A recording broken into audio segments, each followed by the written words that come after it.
Okay, class. This is our subject retail management. We are still in the introduction phase. Okay, so when we say retail management, this is a business management that focuses within a retail store.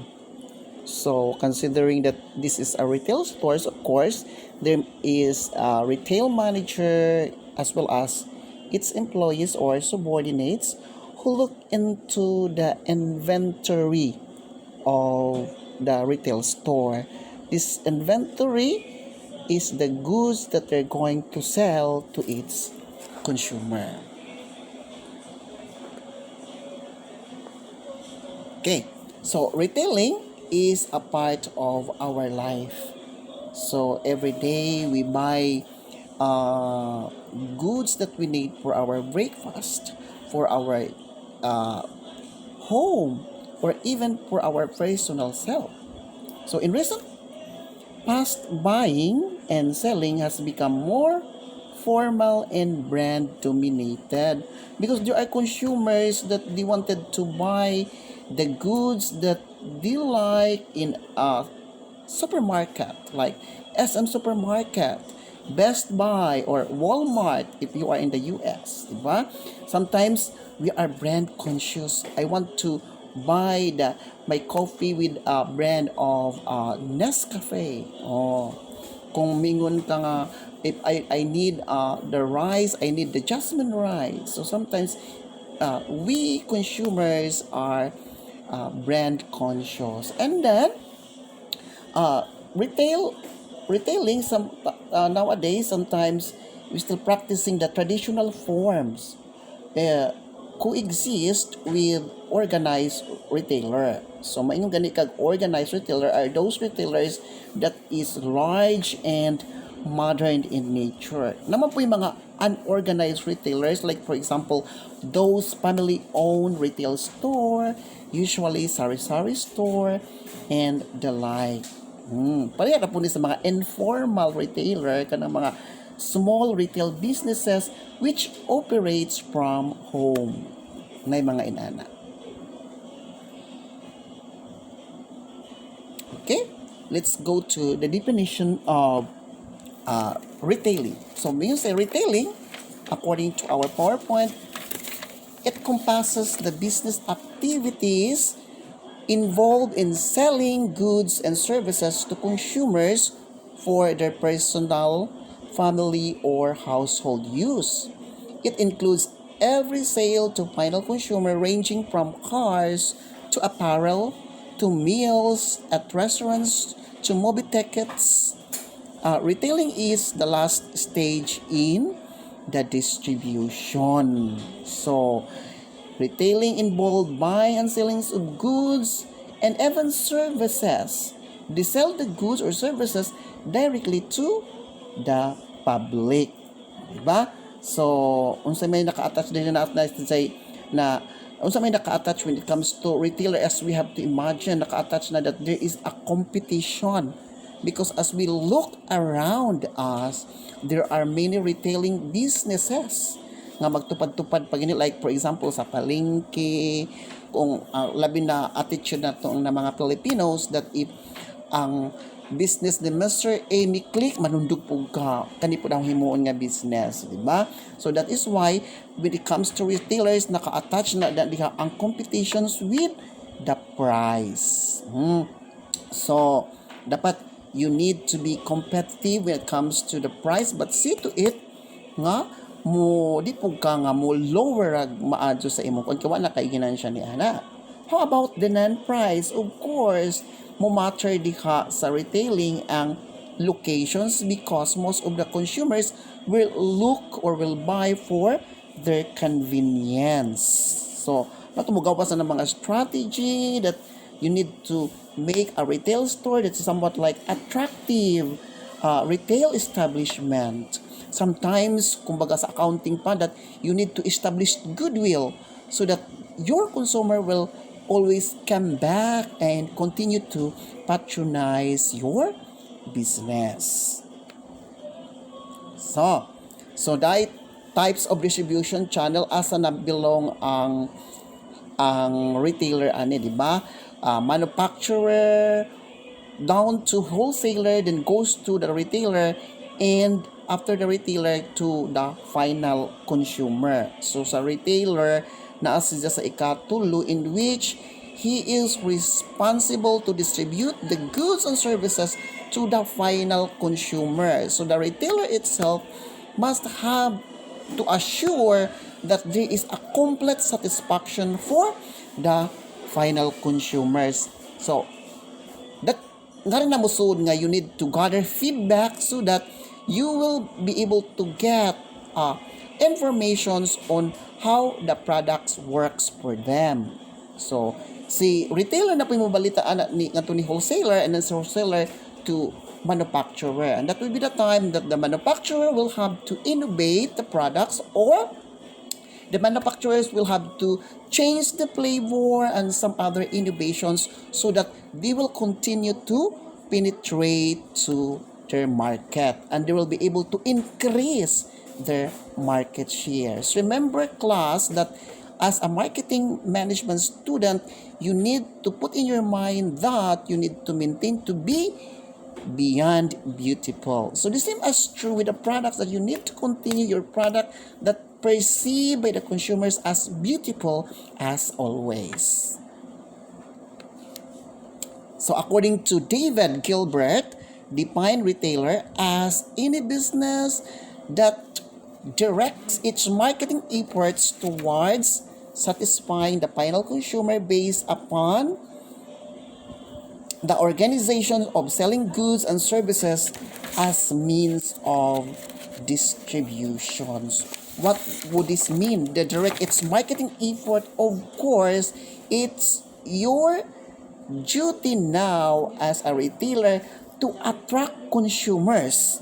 How are you going to attract consumers? Maybe when it comes to display. Okay, you have to arrange your products beautifully. Somewhat like the arrangement is can head turn all the consumers. Bisag wa say balak nga mopalit ang imong products, pag lingi pa lang nidya nga lami pagka-arrange, the customer will be tempted to buy. Okay? And some other attractions that we must have to do is marketing strategy. Anything or any strategies to create more sales. Mao gadyo na ang main ni retailer, that they wanted to maintain its sales in order to continue acquiring or achieving the goals of the organizations. Okay? So, retailing includes all activities involved in selling goods or services directly to final consumer for personal non-business use. This is according to Kotler. So Kotler, ano siya? Marketers, ni famous marketer ni si Kotler. So meaning to say that in retailer there is a need to adopt various strategies to achieve your strategic goal. So put it in your mind, when we say retailing, you have to perform it with convenience to the customer. So, what is in retail management? This is now the parlance of retail management. It is said here, the process of bringing the ultimate user to the main producer through a series of stages where retailing is the last one. Considering that you are the last one, you are the one who is responsible to maintain the good image of the product. You are the one who like to collect the feedback about your product so that you'll inform the manufacturer. So it is not limited to quantities but to the exact requirement of last users. It is very important that you need to consider the inventory level, because sometimes the product will turn obsolete. The product will somewhat like out of its model. The product will keep on revolving every now and then. So malugi ra ka if you have to stock for more. So bringing about operational efficiency at this last stage and making an environment so compelling that the consumer looks to nowhere else. As I have said, in retailing, you are the one who let the consumer feel the convenience in acquiring for that goods or services. So, retail management is an art. An art in the sense that you must know how to manage on how to attract and capture the minds and the patronage of your consumer or end users. So it requires a number of management tools for complete end user satisfaction. Maura man gadyo na atong ginaapas that the end user will totally satisfied with your product so that they will continue to buy. They have to repeat buying your products. Diba? Na naman how you're going to to to promote your products, di ba? Ana na diha ang dapita. So mingon ka nga kasi to it ka labi na karon nga ang mga products sometimes is gi-promote na sa mga social media integration, mga mobile applications kay uso na lagi ang mga e-commerce activities, di ba? Na natin ang mga e-commerce website like Lazada, Shopee, unsa pa na diha. So it is very important that you will be able to dispose the product, and if the customer will avail that particular product, they will totally satisfied. Retail management is getting to know the final user on behalf of a manufacturer. Of course, kay ikaw na may pinaka-last, you will be the one in contact with the individual consumers. Therefore, it's you retailer must have to understand the feelings of the consumer upon acquiring on that particular product, and that is very important. Somewhat like as a tool, mingon na diha nga you need to create a unique shopping experience towards your consumer. How you're going to do that? So it is now a part of retail management. Kay mingon ka nga somewhat like ganahan ka jud kung if I have to buy in the SM supermarket because there are a lot of promos, they have a buy one take one, somewhat like they have a free products, so and so, diba? Something unique from some other aspect. Okay, so effective retail management. What is this? Diba? Importante. Naalagi kay retail management but it is not effective. What will happen? No? So, the retailer must keep a record of all the products coming into the store. And this is very important. You need to monitor all the products. Kay basin unsag taka-taka ra kag order pero di gikinahanglan na sa imong mga consumers. You need to identify what are the products that is needed in that particular community, in that particular place. You even have to consider nga kanang area ganahan ka jud og mga Nescafe 3-in-1 original. Dapat diri sa Picas area ganahan sila mga brand nga Copico. So that is why it is very important that you have to keep a records. The product must be well arranged on the assigned shelves according to size, color, gender, patterns, etc. It should be well organized. It should be in order, somewhat like an eye catcher. Mingon ka an arrangement that could have torn everybody nga mulabay ni anang dapita. Ba? So mas nindot man kung ang pag-arrange pa lamang ni mo daan nindot na, then people will forced to enter in your retail store. Somewhat like if your store layout is planned very well. Diba? O mingon ka nga daplin sa karsada. The layout gusto is somewhat like kanang nindot ka adyo kay murag na nasa agianan, then di lisod inigsud sa kanang imong sakyanan. O apil na siyang i-consider. The range of products available at the store must be divided into small groups comprising of similar products. Such groups are called categories. A customer can simply walk up to a particular category and look for products without much assistance. So, ano man pinaka-importante so that the consumer or the customer can easily locate the product or can easily trace the product nga ilang gikinahanglan. Labi na kung magdali. So, ang imong kaadjong store is very messy. Ganahan pa dai ka mo palit. Diba? So, that is very important. Kaya mingon ka nga, nagkinahanglan kog tissue. Mingon ka nga, okay, I will go to section number 14. Nakita mo sa supermarket that they arrange it by section. Section 1 is all the kanang mga toiletries. Section 2 is all kanang mga dairy products. Section 3, so on and so forth. It should be like that. Okay? Kinahanglan, as I have said, when it comes to retailing, murag ang atong gi-inject diha sa consumer is nakanunot na nidsa ang word nga convenience. We need to have a retailing of these particular products in order to give convenience to the customers. Nalamig yung mga tingi-tingi, di ba sa Tagalog pa? So, inaana. Okay?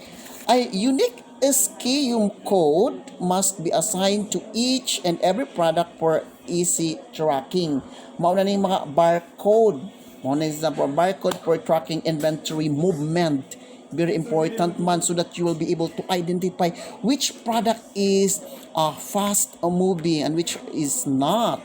So, at mga fast moving, paspasa na ho og order aron di ko ma-short sa akong inventory level. So, kato mga slow-moving product, of course, I have to stop ordering for that. Kaya basig ma-obsolete na kaduga dyan, so malugi ko sa akong retail business. Okay? Kaning SKU, mo na sa stock keeping unit, na dito ang mga price tag aron mas madali ra inig panso dito kita ka sa metro nga ipanso ra diretso mo gawas na ang price and sa mga uban nga mga department store nga naka barcode dadaan aron dali ra nimo pag identify o dali ra nimo pag inquire when it comes to prices. So necessary labels must be put on the shelves for the customer to locate the merchandise on their own. So dapat lang na mga labels aron di ka mawa, di ka malangay. Don't keep the customer waiting. Adjaw pa ho wata. Narabay mga customers nga tungod kay dugay na kaadso niyang humuwat, they have to leave the store and go to another one. Okay? Make sure the sales representatives attend the customers well, assess them in their shopping, greet them with a smile.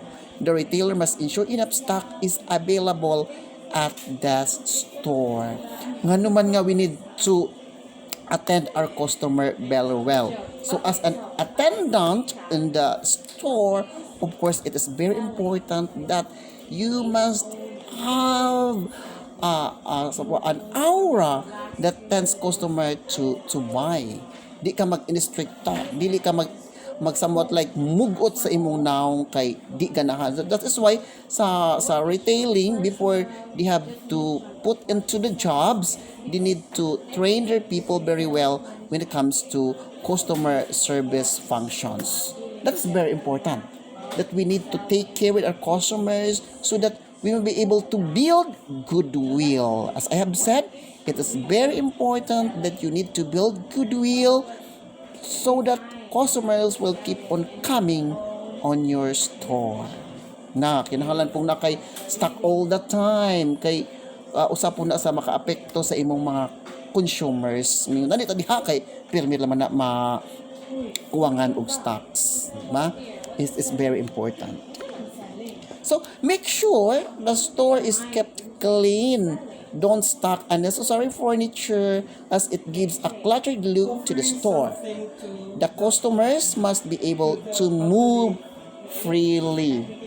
Basin sa inyo, arang guuta imong tindahan, di naganahan ang customer nga musud pa. So the store managers, department managers cashier and all other employees should be trained from time to time to extract the best out of them. Aron mo improve po na imong skills, your speaking prowess on how you're going to convince the customers. Mingon ka imbis ang customer why plan to buy this particular item, they are forced to buy just because of your communications nga nadala sa imong matalim na dila, di ba? They should be well aware of their rules and responsibilities and customer-oriented. Naarabay mga customers, labi na ka ng mga Western people, na nadungog dyan na ako when I was in the airport, dahil international nga mi-assess ni Ja, wa dyan mula house o palit ang foreigner just because he believed that the attendant is lack of training. Just imagine that. I will not buy. This attendant is lack of training. May mga inana nga mga strokata or mga stricto or stricta na mga customer. They should be expert in their respective areas.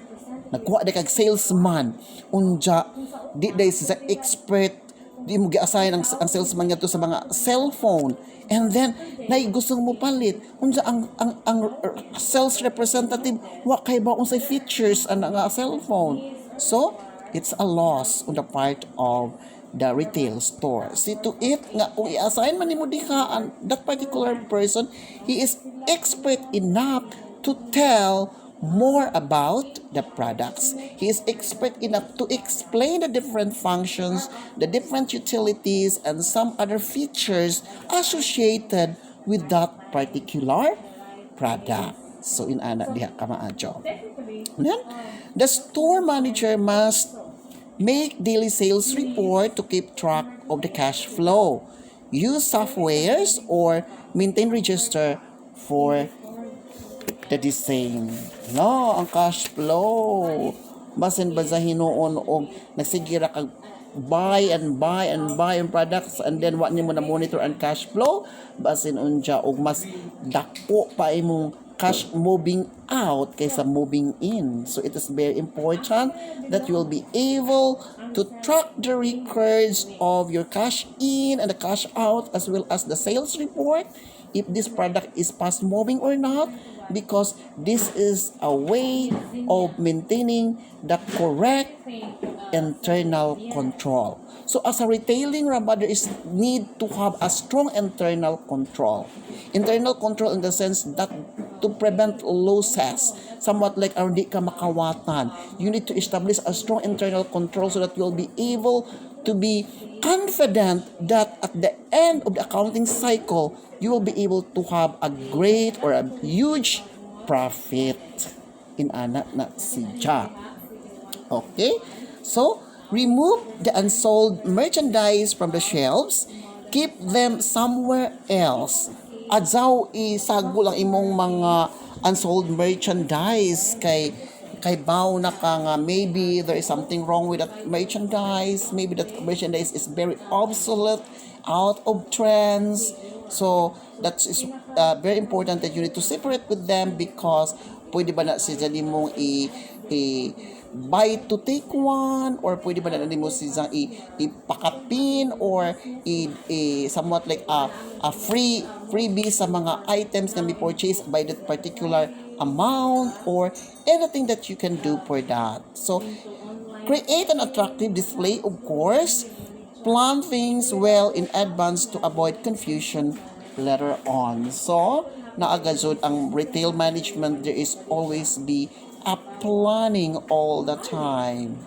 Planning with regards to how you're going to get involved in the process. Ba? Naajud ang planning kanunay. So, retail comes from a French word to cut off, clip off, or divide. Na po matter na po diri ang atong giingon nga to give convenience to the shopper.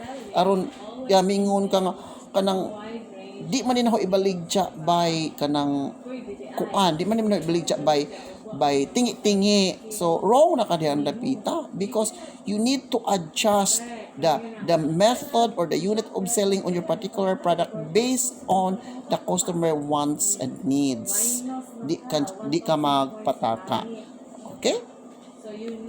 So, characteristics of retailing, direct end user interactions, of course, you will be the one to have a power on how you're going to convince the consumer or the direct end users that they'll be able to patronize your product continually, that they will be able to attract your product. Sales are in smaller unit size but on frequent basis. Bitaw sa retailer inana magajud na nga bisag gamay ra pero kung kanunay mas nindot man ang kanunay bisag gamay ra kay continuous ang sud sa imong kwart. And that is a retailer kay kita amaligin mo sa convenience. So location also is a critical factor. Kay ngano man lagyan as I have said that you need to look into account the place of your supplier. Unza, mingon kintahi ka nga kini product halinon unta pero ang imong supply to asa Manila, it takes 50 days to arrive the purchase order. So maabtan ka pa og siyam-siyam. Di na ganahan ang imong mga consumers. So that is why you need to know your supplier, the place of your supplier, the distance where to buy and where to get your inventory for sale. Di mo na i-consider. Okay? Then, services are important as core products. Mahimon ka nga, kailangan gasod nga na know how you're going to serve. What are the different services that you can offer to your consumer? Okay, let's go to the services. Dahil intermission diri, ari na akong gi-pause kadali. Services are as important as core products. That is why it is very necessary that you will be able to manage your services. What services you can offer to your consumer to attract them more. Mingon ba kang kanang provide ba ka og credit line for valued customer. Mingon ka nga for those customer na abakay mga loyalty cards, for those who hold the VIP loyalty cards, if they are maintaining their purchases of 3,000 a month, they can have a credit line of 50,000 or something like that. That is very important because that is an attraction on the part of the consumers that you give them the best credit line. Ba? Okay. So,